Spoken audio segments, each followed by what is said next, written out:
Ok, le damos OK. Muy buenos días, estimada audiencia de Radio Emprendedor y de la serie del Ciudadano Informado. En esta ocasión, vamos a entrevistar a un gran amigo, a un gran colega que conocemos ya de hace tiempo. Él nos va a platicar un poco la experiencia en esta primera parte, en este programa, de quién es él, a qué se dedica y cómo es que ha incursionado en el ámbito de la música. Que eso es por eso es que tengo este fondo. Soy yo su servidor, maestro Roberto Ramírez. Estemos atentos a los comunicados porque va a ser muy interesante estos programas que vamos a tener con el maestro Enrique Manjarres, el cual le voy a otorgar el espacio para que nos platique quién es, qué es lo que ha sido de su vida y qué es lo que actualmente está realizando en proyectos. Adelante, maestro Enrique. Buenas tardes, bueno, a todos. Muchas gracias por darme esta oportunidad y sobre todo a ti, Iván, y todo tu apoyo al respecto de música. Pues se les he de decir que Enrique Manjarres nació el 18 de enero de 1955, curiosamente en un hospital que pertenecía a la ANDA, y en ese tiempo el presidente de la ANDA se llamaba un señor que se llamaba Jorge Negrete, que era amigo de mi padre. Nací ahí. Pero al año, ese señor que fue mi padre se desapareció y nunca lo volví a ver y ya no supe nada del señor padre. Pero pues mi madre, una trabajadora, una mujer de su generación, de aquella época, ella tejía, cosía, era una mujer muy hermosa, por cierto, no porque sea mi madre, pero muy hermosa. Y como dato histórico de la música, ella fue la musa de una canción que compuso un compositor que se llama Claudio Estrada, que se llama Contigo. Esa canción que dice, tus ojos llegaron a recrear aquí en mi boca, y todo eso que le hicieron famosa a los Panchos. La música de esa, la musa de esa canción fue mi madre, y por ahí algún día me enseñó el manuscrito que le entregó Claudio Estrada al respecto de esa canción. Bueno, entonces Enrique Manjarres nació de esa función de un señor que se desapareció, era escritor y conocedor de gentes del ambiente artístico musical, pero que por razones que yo desconozco, y sí se desapareció, y yo crecí con mi madre a través de toda la historia que les comentaré. Algo que es muy interesante en mi vida fue que por razones de esa vida que tuve que vivir junto a mi madre durante la primaria, yo creo que es un récord Guinness, habría que investigar si no lo es, pero por razones de la vida y la experiencia que tuvo ella para sobrevivir, Enrique Manjarres estudió su primaria, nada más en 6 escuelas diferentes. El primer año lo estudió en Gómez Palacio, Durango, una ciudad muy bonita, un pueblo en aquel tiempo, estaba ahí en Durango, ¿no? Segundo año de primaria lo hice en una escuela primaria de Torreón, Coahuila, en una ciudad muy bonita que me gustó mucho de niño porque me divertía mucho. En tercer año ingresé al Instituto Amanecer en Vertis, ahí en la Colonia Narvarte, allá en México. En cuarto año estuve en la escuela inglesa ahí en San Ángel, que todavía sigue, o seguía ahí por la gasolinera. En quinto año estuve en el Colegio de México en Guadalajara, Jalisco, y en sexto año regresé al DF, al Colegio Luz Aviñón. He de decirles que desde el tercero hasta el sexto año el problema fue que siempre sufrí de bullying. Como llegaba con mi tonito del norte, me decían aquí en el DF que yo era un norteñito. Cuando llegué del DF a Guadalajara, me decían que yo era un chilango de los que no quieren en Jalisco. Y cuando llegué de Jalisco al DF, otra vez que yo era un jalisquillo de cuarto. Total, yo desde el cuarto yo siempre sufrí ese tema del bullying, ¿no? Pero también tuve la fortuna de trabajar como auditor en la Zagarpa por 25 años anduve viajando por la República, y dentro de ellos conocí, más bien por 15 años trabajé ahí, pero pude conocer 25 estados de México como auditor, lo cual implicaba que me pagaban los gastos y todo eso, y fue muy fácil conocer mi país, pero porque me pagaban todo lo que hacía. Luego ya en el 86, cuando cambió mi vida, ya luego platicaremos eso, y ya viví en Orizaba, en el 86 hasta hasta el 89 que llegué a Cuernavaca, también mi vida tomó otro cariz muy diferente al trabajo que desarrollamos. En esa parte de los orígenes y el espíritu viajero de Manjarres, este, pues fue el hecho de que pude conocer mi país, que pude conocer lugares, municipios, gente de todo tipo en diversos lugares, sobre todo que escuchaba música. Y como no tenía tipo de sonido, sino todo era a través de la radio, pues escuché música desde niño, desde ese primero de primaria. Mi único amigo era la radio, la XW, la XX, lo que había en su momento. Es que él ya escuchaba telenovelas que dice, no tele, la radionovelas, que si Calimán y que si El Ojo de Vidrio y que el programa de preguntas de no sé quién, y muchos recuerdos que tengo de la Claro. radio que me sirvió muchísimo para escuchar música y sonidos de diversos lugares del país. Por eso yo crecí un niño que creció con la radio, se puede decir que fui yo porque pues, no tenía televisión. Sí, yo me acuerdo del programa, esto se lo debo a mi abuela. Me ponía a escuchar Chucho el Roto. Ándale, también se me olvidaba, ¿no? El Ojo de Sí, Vidrio. Chucho el Sí, Roto cómo y no. luego Calimán, ¿no? Las Ajá. aventuras de Calimán. Sí, Chucho Rod, exactamente, Iván. Sí, Ah, eso yo no me sabía los capítulos completos, ¿eh? Los escuché completos todos a esa edad. ok. Este, ¿Qué nos puedes decir entonces cómo empezaste por tu afición a la música y sobre todo, dado que ya te he conocido algo, ¿por qué tu afición hacia el rock? ¿Cómo empezó eso? Eso es muy interesante porque fíjate que escuchando esa radio que hace rato, resultó que tuve la fortuna de que mi madre, pues, era una gente joven en su momento, pues iba a las fiestas que le invitaban sus amigas, amigos, candidatos a ser novio, etcétera.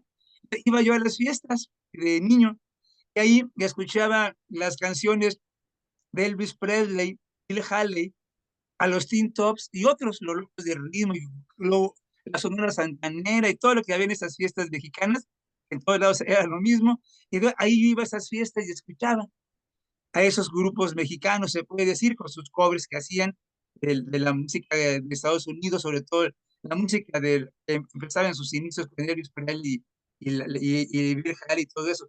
Pero de repente, y eso sí me acuerdo muy, muy bien, en una de esas fiestas, ahí en Narvarte, recuerdo, este, resultó que estaba una canción que se llamaba She Love You, Yeah, Yeah, Yeah, de unos señores que me impactaron mucho con su pelito corto y así todos vestidos de negro, se llamaron los Beatles. A partir de ese instante, para mí creo que fue mágico porque dije, ¿y estos qué? Entonces empecé ya cuando vi que era un disco chiquito que pusieron en la fiesta, fui a ver el disco, luego había era un disco más grande, ya de los de 33 revoluciones. Entonces le dije, mamá, ¿me puedes comprar este disco? Me dijo, no, mi hijo, no, no tengo, pero luego te consigo algo. Y no me compré el disco, pero hasta que lo pude conseguir, y a partir de que mi madre me consiguió ese disco, y luego me llevó uno de Peter, Paul and Mary, que traía la canción de la Respuesta está en el viento, versión de ellos, hacia la canción de Bob Dylan, ahí en ese instante, y tenía 8 años, hablo de 1963, pues mi vida cambió porque los Beatles me fascinaron, y sin entender el inglés, y sin entender obviamente nada de nada, ¿no?